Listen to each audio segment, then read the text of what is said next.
আমি সম্রাট আর তোমরা দেখছো ডিম ফজি। তো আসফাকুলের একটা প্রবলেম, মানে ও নিজে ভাবছে যে আমার মেডিকেল হয়নি একবার, তো ওই জন্য আসফাকুলের মেডিকেলের সমস্যাটা আজকে দেখে নেব। অ্যান্ড তোমরাও মানে এর মেডিকেলটা দেখে তোমরাও কিছু নলেজ পাবে যে মেডিকেল কীভাবে হয় আর্মিতে যাওয়ার জন্য, বা এসএসসিতে মেডিকেল বা আর্মি মেডিকেলটা কীভাবে হয়, আর তোমাদের ভয়টাও ভেঙে যাবে। তো তোমরা শুরু থেকে শেষ পর্যন্ত দেখবে আমি আসফাকুলের মেডিকেলটা অ্যান্ড হাইট ওয়েট কীভাবে চেক আপ করছি। তো চলো আসফাকুলের গেছি। স্কুল প্রথমে হাইট, তারপরে ওয়েট, তারপরে আমরা মেডিকেল শুরু করবো, ঠিক আছে?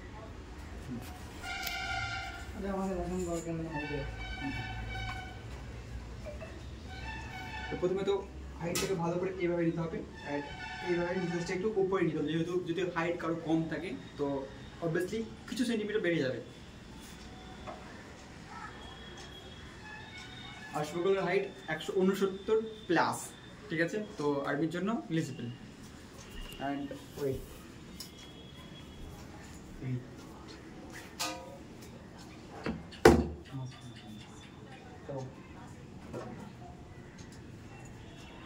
ওয়েট 50, ওয়েট 59, খুব সুন্দর ওয়েট আছে, হাইটের সঙ্গে ওয়েটের মিল আছে। এবারে আমাদের নেক্সট হচ্ছে মেডিকেল টেস্ট। তুমি এখানে একটু প্রথমত মেডিকেল টেস্টে কেমন হয় যে স্ট্রেটভাবে দাঁড়ানো করাবে, স্ট্রেটভাবে দাঁড়ানো করে পা থেকে শুরু করে একদম পায়ের নখনি থেকে, পায়ের ফ্ল্যাট ফিট থেকে, পায়ে ইঞ্জুরি বা পায়ের কোনো ভাঙা দাগ আছে বা ভাঙা আছে কিনা, পায়ে কোনো সমস্যা আছে কিনা, পা থেকে শুরু করে একদম শেষ পর্যন্ত। প্রথমত এইভাবে প্রথমে আমরা নগ্নি দেখি, সব থেকে ভাইটাল জিনিস হচ্ছে নগ্নি অ্যান্ড ফ্ল্যাট ফিট, ঠিক আছে? তো ওইগুলো দেখবো আমরা। আসফাকুলের কোনো নগ্নি প্রবলেম নেই। প্রথমে যদি নগ্নি থাকে, নগ্নি মনে হয় যে এইভাবে মারা করাবে, কিন্তু আমাকে রিটিয়ে দাঁড়িয়ে থাকতে হবে। নগ্নি নেই, এবারটা সামনে ওটা এরকম যাও, ফ্ল্যাট ফিট নেই, এটা দেখি ফ্ল্যাট ফিট নেই। তারপরে নেক্সট হচ্ছে যে কুনি লেগে যায়, পায়ের আঙুলগুলো নিয়ে এগুলো কুনি লেগে যায়।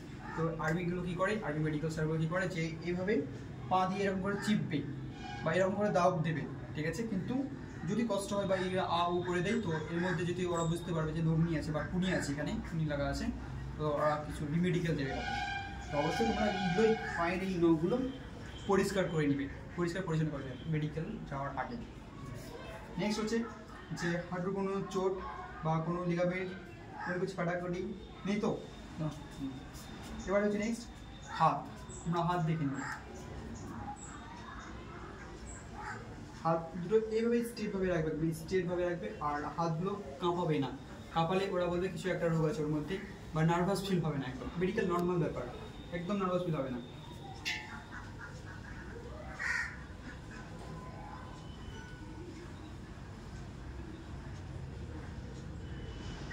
ওটাকে এইভাবে উল্টি করে দাও,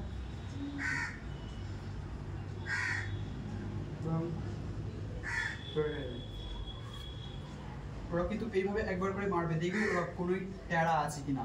তো এইভাবে এটাকে স্টিলভাবে রাখবে শক্ত করে। অবশ্যই হাতে কোনো প্রবলেম নেই। এখন দেখবো হাত ঘামা, যেটা আর্মিতে বারবার ধরে, কিন্তু হাত ঘামার জন্য একটা পাউডার, ফিজিক্যাল পাউডার থাকে, সেটা ইউজ করলে ঠিক হয়ে যায়, কিন্তু এর হাত ঘামে না। সরে যাও, পা ঘামা দেখি, পা ঘামা নেই, হাত ঘামা নেই, ঠিক আছে? আঙুল, এবার দেখবো আমরা আঙুল ট্যাড়া আছে কিনা।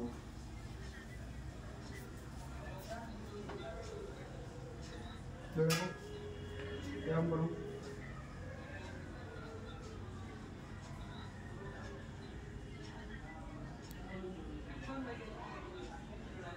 আসফাকুলের আঙুলও টেরা নেই, আঙুলে কোনো সমস্যা নেই। এবারে আসফাকুলের কিছু প্রশ্ন জিজ্ঞেস করবো ওর ব্যাপারে। আসফাকুল, তোমার পেটে কোনো গন্ডগোল? না। কোনো পায়খানা ঠিকঠাক? হ্যাঁ। পায়খানার মধ্যে রক্ত পড়ে? না। নাও। পেটে কোনো অপারেশন আছে? না। বা অপারেশন হবে? কোনো অপারেশনের লাইফ কোনো কিছু নেই তো? না। সব কি ঠিকঠাক? ট্যাটু নেই? না। কাটাকুটি? না। ঠিক আছে, স্টপ কর। দাঁত, যেহেতু ওর পেটে কোনো গন্ডগোল নেই বা সমস্যা নেই। ডাস্ট অ্যালার্জি আছে? না, ডাস্ট অ্যালার্জি নেই। বা পুকুরে স্নান করলে অ্যালার্জি টাইপ বেড়ে যায়? দাঁত কিছু নেই এগুলো, ঠিক আছে? এবারে দেখবো আসফাকুলের দাঁতগুলো ঠিক আছে কিনা, এবং দাঁতের উপরে দাঁত আছে কিনা, দাঁতের পোকা লাগা আছে কিনা, অ্যান্ড দাঁতের মাড়িগুলো সাইডে ফুলে বা ইনফেকশনস পুজ জমে কিনা বা ব্যথা হয় কিনা, ঠিক আছে?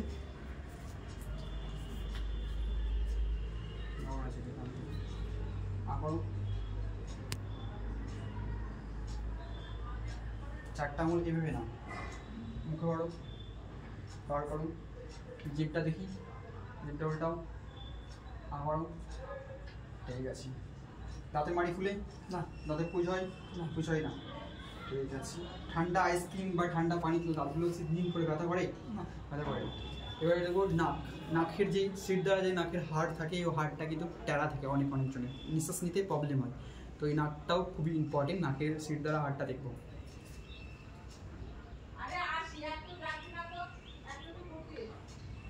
নিঃশ্বাস নিতে কোনো প্রবলেম না, প্রবলেম নেই। তো এবার অবশ্যই আমরা লাল চোখ দেখবো। লাল চোখ মানে কেউ কেউ পড়াশোনার জন্য চোখ লাল হয়, অ্যান্ড কেউ কেউ অনেক রাত জাগে এমনি ফোন ইউজ করে, সেটার জন্য আমরা চোখ দেখবো, চোখের কোনো কথা লাল আছে কি না। ঠিক আছে, লাল থাকলে ওকে ওটাতে মেডিকেল করানো হবে। চোখটা পুরো ওই যে ঠিক আছে, মোটামুটি ওরা পড়াশোনা করে বলে, পড়াশোনা করে রাত জেগে হয়তো ওই জন্য লাল আছে একটু, কিন্তু এটার জন্য সবাই খুবই সতর্ক থাকতে হবে, যেন চোখ যেন না লাল থাকে। মেডিকেল হওয়ার 2 দিন আগে কিন্তু তোমাদেরকে ভালো করে ঘুমাতে হবে, যেন চোখ একদম না লাল থাকে, ঠিক আছে। এবারে দেখবো ওর কানে, কানে কোনো শোনাতে প্রবলেম বা কানে কোনো অপারেশন আছে কি।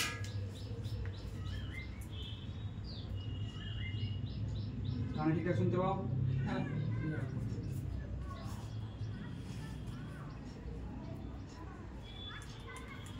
ঠিক আছে। এবারে স্টেপ হয়ে যাও, স্টেপ হয়ে এবারে ঝুঁকে যাও। এবারে আমরা দেখবো এই সিদাটা, এটা ব্যথা হয় অনেকজনের, যে বেশিক্ষণ দাঁড়িয়ে থাকে বা বেশিক্ষণ দাঁড়িয়ে থাকে বা বসে থাকলে খুব ব্যথা হয়, রানিং করতে সময় ব্যথা হয়। তো এটার জন্য একটা প্রবলেম আছে, তো এই জন্য এই সিট দ্বারা হাঁটটা আমরা দেখি যে সেটাতে ব্যথা আছে কি না। ব্যথা হয় এটাতে না, ব্যথা হয় না অবশ্যই, তাহলে ঠিক আছে, ওর মোটামুটি সব মেডিকেল ঠিক আছে, অ্যান্ড পায়ের কথাও ঠিক আছে, পায়ের আওয়াল ঠিক আছে, অবশ্যই ঠিক আছে। তোমাদের এই ভিডিওটা দেখে এটা তোমাদের জ্ঞান আসবে বা বুদ্ধি হবে যে মেডিকেল কীভাবে হয়, আর মেডিকেলে বেশি নার্ভাস ফিল একদম করবে না। অ্যান্ড লাস্ট আছে ডিস্টেন্স অ্যান্ড কালার বাইট, এই দুটো আমরা চেক করবো, খুবই important, distance and colour byte.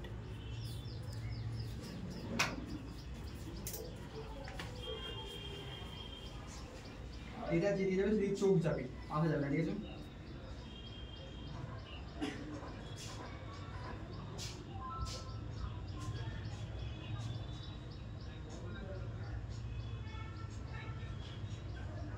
ঠিক আছে, চোখের সামনে ঠিক আছে। সব থেকে ইম্পর্টেন্ট হচ্ছে আর্মির জন্য, এসএসসির জন্য কালার বাইন্ড। কালার বাইন্ড খুবই ইম্পর্টেন্ট, ঠিক আছে। তো তোমাদের যদি না থাকে তো অবশ্যই তোমরা একবার করে চেক আপ করে নিতে পারো কালার বাইন্ড। কেউ যদি খুব রাত জেগে ফোন ঘাটে বা ফোন ইউজ করে, পড়াশোনা করে, তাদের কালার বাইন্ডে প্রবলেম হতে পারে, না হওয়ার কিছু নেই। তো অবশ্যই তোমাদের যদি না বুক থাকে তো বুকটা অর্ডার করে কিনে নিতে পারো কালার বাইন্ড। অ্যান্ড না হলে তোমরা আমাদের কম্বাইন্ড স্পোর্টস একাডেমি আসতে পারো। যদি আর্মির জন্য বা এসএসসির জন্য প্রিপারেশন নিচ্ছ, তাহলে আমাদের কম্বাইন্ড স্পোর্টস একাডেমি এসে তোমাদের ফুল ডিটেলস অ্যান্ড তোমাদের হাইট, ওয়েট বা আর্মির জন্য এলিজিবল না এসএসসির জন্য এলিজিবল, এইসব জানার জন্য তোমরা কম্বাইন্ড স্পোর্টস একাডেমিতে আসতে পারো, এবং কাউন্সিলিংয়ের জন্য 12 8 6 29 57। ওর কালার বাইট নেই, সমস্ত ওর কিছু সব কিছু ঠিক আছে, একটাও ফল্ট নেই। 5 3 15 74 2 6 97 45। তো অবশ্যই যা আমি যাদেরকে বলছি, মানে যারা ইন্ডিয়ান আর্মি বা এসএসসি জিডির জন্য নিচ্ছে প্রিপারেশন, যদি কালার বাইট মনে হয় আমি চোখে খুব দূরের জিনিস বা চোখে খুব কম দেখতে পাচ্ছি, তো অবশ্যই তোমরা কালার বাইট একবার চেক করে নেবে, নাহলে সমস্ত প্রিপারেশন কিন্তু চলে যাবে, সব পানিতে পড়ে যাবে। তো অবশ্যই আমি বলবো যে তোমরা যদি না চেক করতে পারো তো অবশ্যই যদি কোনো মানে নিজের কাছে কেউ থাকে এরকম নলেজওয়ালা, তো তাদের কাছে তুমি দাঁড়িয়ে ঠিক করতে পারো, ঠিক আছে। এবং দেখুন লং ডিস্টেন্স, এটা এইভাবে ধরো, না না যাচ্ছি C O D A. Next চোখ, পি আর পি এস, ঠিক আছে। তো অবশ্যই ওর কালার বাইট অ্যান্ড ডিস্টেন্স দুটোই ঠিক আছে, কোনো প্রবলেম নেই। এই ভিডিওতে এটাই তোমরা নলেজ পাবে যে মেডিকেল কীভাবে করে বা মেডিকেল করার সময় কীভাবে দাঁড়িয়ে থাকবে বা ডিসিপ্লিনভাবে কীভাবে তুমি দাঁড়িয়ে থাকবে, আর কথা বলার ওদের কথা বলার ধরনটা কীভাবে বুঝবে এবং কথা বলতে পারবে। তো অবশ্যই ভিডিওতে যদি ভালো লাগে তো অবশ্যই তোমরা লাইক, শেয়ার, সাবস্ক্রাইব অ্যান্ড বন্ধুদেরকে শেয়ার করবে যেন ওরা কিছু শিখতে পারে এখান থেকে।